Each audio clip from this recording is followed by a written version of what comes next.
Hey y'all, it's Sierra, host of the Yes Lord podcast, where we make a conscious decision to say yes to the Lord every single day. Thank you guys for joining me for season two. I just kind of wanted to go more into what the Lord was teaching me during this time. So today I want to talk about going outside. And I know that at the end of the last season, I did a special episode and I talked about how I was going to be outside in a safe, healthy way, in a godly way. So I kind of want to talk a little bit more about how I did that and what it meant. It was a great break. I got to do things like sleep in, I got to eat food with friends and just be outside and do things. I got to go to parks and go to networking events. And it was such a healing time, but it was also a very scary time because it made me realize how much I needed to be outside, not just for my own personal social well being and for my own well being mentally, but it was also so that I could observe the world around me and really hear what the Lord was saying during this time. For me, it was part of an act of obedience. So the Lord has been telling me a lot about how I need to go outside and live my life, and He's given me the ability to do that. I think I mentioned in one of the other episodes how He asked me, when did I lose my ability to dream? And so he's really been impressing upon me and telling me, go outside, live your life, have fun. And honestly, it's stressful. Honestly, that self reflection has been hard and it's been keeping me up at night. There were times during this month where I couldn't find God, where I was, trying to find him, where I just didn't have the ability to pray. So the fact that he trusted me enough to say, hey, my daughter, go and just be yourself, go and do the things that you enjoy, find the things that you like, that was hard. I let discouragement set in sometimes because it felt like he wasn't answering when I would call and say, God, what do you want me to do? He'd be like, go do something, or here, you should go here. And I'd be like, well, God, you're asking me what I want to do. And I'm like, no, what do you want me to do? I don't want this kind of freedom. I don't want this kind of ability. And that sounds crazy to say, but when the Lord just gives you free reign to live your life, it feels like there's an extra responsibility there. And so him and I were at a standstill. And this is me getting out of my comfort zone and discovering who I am again. And this is me going outside. So I want to ground us in a couple of scriptures that kind of helped me along the way, that kind of helped me process what this could mean. So the first one is Psalm 96, 11 through 12. And it says, let the heavens be glad and let the earth rejoice. Let the sea roar and all that fills it. Let the field exult and everything in it. Then shall all the trees of the forest sing for joy. And then also Ecclesiastes 9:7 says, so go ahead, eat your food with joy and drink your wine with a happy heart, for God approves of this. And so uh, at this point, like I said, I was at a standstill with God because he was telling me to enjoy my life, and I was way too terrified to move without a direct command. I thought, why do you trust me this much to be so free? That's what I felt. And knowing the Lord hasn't given me step by step instructions at this point in my walk is because he trusts me to use the wisdom and the common sense that he gave me, that I won't be out here acting crazy in these streets. And he has healed me enough from my past to know that I won't turn back to it. So he can give me that leeway. And so when I look at Ecclesiastes 9:7, it literally says, go ahead and eat your food with joy and drink your wine with a happy heart, for God approves of this. In this verse, Solomon, who is thought to be the writer of Ecclesiastes, mentions how before that, how death is inevitable and how everyone, good or bad, will die. But though everyone's time is finite, I realize that sometimes our obedience isn't about doing a hard chore for God. Sometimes it's not, going to fight an army, or sometimes it's not going to fill up some jars with oil, right? Sometimes the hardest act of obedience is actually allowing ourselves to accept his favor and enjoy the life that he gave us. So I realized that God is not testing me with freedom. He is gifting it to me in this season. And so you might say, Sierra, this is really ridiculous. This is really ridiculous. How do you not live your life? Well, that is a simple answer.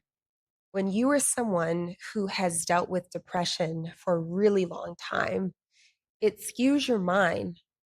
Anyone who has ever dealt with this at any point in their life has the experience of feeling that you have to claw yourself out of mud every single day.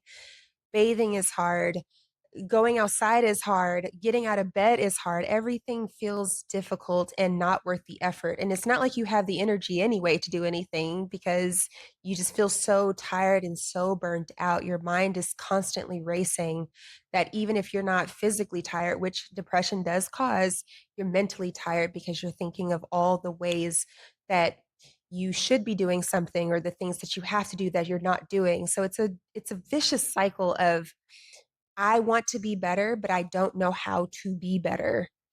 It's just difficult.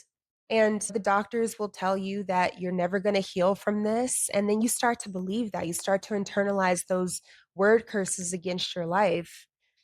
You feel like you're a failure, constantly wrong. You're not happy enough, or you're not smart enough, or you're not fun enough. And these are the things that your brain tells you. And of course, it becomes a self fulfilling prophecy because you're over here crying at a birthday party in the corner. And of course, you're not the fun friend because you're crying every time. It just is what it is. But seriously, though, you learn to not trust yourself. You learn to not trust your brain, and everything feels heightened and dulled at the same time. You're in a constant roller coaster. So now, as I've mentioned before, that the Lord has healed me from depression, I'm just still walking it out. Sometimes our healing is not an immediate be healed and you're healed. Sometimes it is a gradual process, and sometimes there are still residuals of that process. So that's kind of what I'm dealing with now. But just because I know that I'm healed and because I feel healed, it doesn't mean that those sneaky negative thoughts don't try to sneak their way in sometimes. And if someone you love and care about breaks your heart or breaks your trust, you may forgive them, but you may not forget, or it may be a slow process to let them back in and believe that they won't hurt you again. But with depression, it's your own brain. So when your own brain breaks your trust, you go through that same process with the fear that you'll revert back to depression again, and that maybe the lies that you told yourself are actually true. So processing all of that and then having the idea that God trusts me is Him teaching me that I don't have to only depend on myself. I don't have to only depend on my brain because I am a human. I will fail, but God has never failed and He will never fail.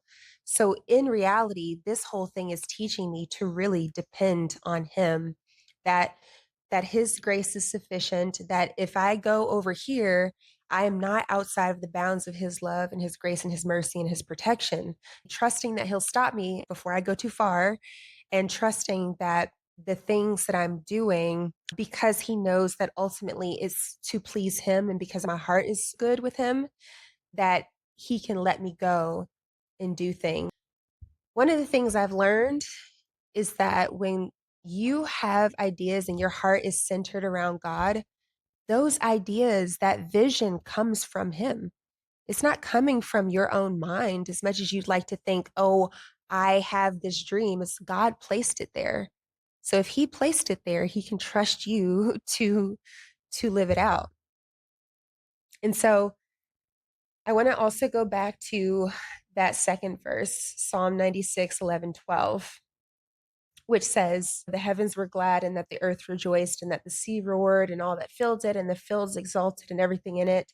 And the trees of the forest sang for joy. I really experienced that when I stood outside. Now, I didn't go to the sea and I didn't go on a hike, which I normally would like to do, but y'all is way too hot. So you just gonna have to forgive me. But what I did do was I got to be outside and I heard children laughing and I felt the breeze on my face and I saw the trees sway with that breeze. I got to hear the birds chirping early in the morning as I woke up and got ready for work. So those little things, those little moments when my mind was calm and not racing, I got a chance to understand and remember that God is literally in everything. He is everywhere. He's in the big things and he's in the small things. And we should acknowledge him in all those things. And if God's creation sings his praises, so will I. And it's not just biblical to be outside and to get rest and to experience the earth and all of God's creation in it. Science has proven that 10 minutes a day outside can improve your mental clarity. It can help with heart health. It can lower your cortisol and your blood pressure.